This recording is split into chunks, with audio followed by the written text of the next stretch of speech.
महाराष्ट्र में गौमांस बेचना या रखना अब गैर कानूनी करार कर दिया गया है।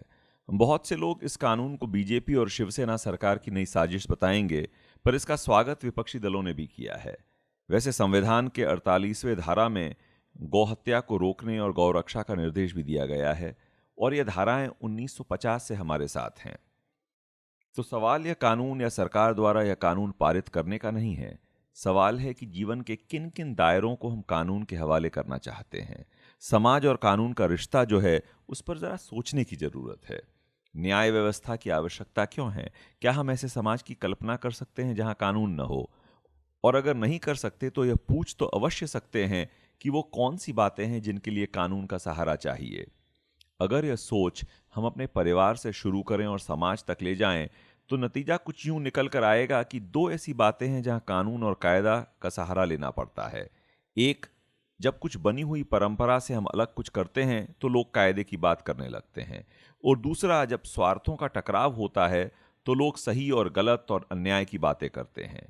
बाकी सब इन दोनों चीजों के ही अलग अलग पहलू हैं। और यह भी अक्सर देखेंगे कि चली आ रही व्यवस्था को बरकरार रखने के लिए, बनाए रखने के लिए कानून की बात होती है।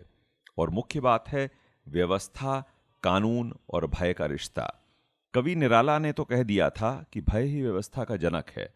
तो कानून तभी माना जाता है जब उल्लंघन से दंड का भय हो। जैसे महाराष्ट्र में अगर गौमांस के साथ पकड़े गए तो सजा होगी। तो सवाल कुछ यूं खड़ा होता है कि गौमांस के सेवन से किसी प्रदेश विशेष को क्या हानि होती है। मैं यह स्वीकार करता हूं कि कुछ लोगों की परंपरा के विरुद्ध यह अवश्य है। हालांकि गाय और अन्य किसी जीव में क्या अंतर है, यह बात समझ नहीं पाया हूं।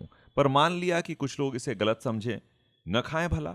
और उस समाज के लिए गौमांस खाना गैर कायदे की बात है। और शायद अगर उस समाज का मैं हिस्सा हूं तो गौमांस खाने वाले का बहिष्कार भी कर सकता हूं।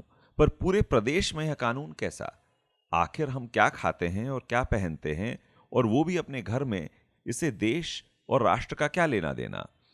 राष्ट्र का समाज पर हावी होना एक स्वतंत्र समाज को शोभा नहीं देता।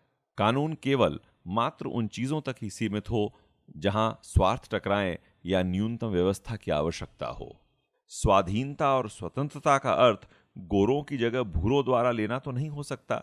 जब हम जीवन को अपने ढंग से जी सकें और स्वायत्तता हो अपने जीवन संवारने की, तब हम वाकई स्वतंत्र होंगे, चाहे गौमांस खाकर या नित्य गौग्रास अर्पण करके।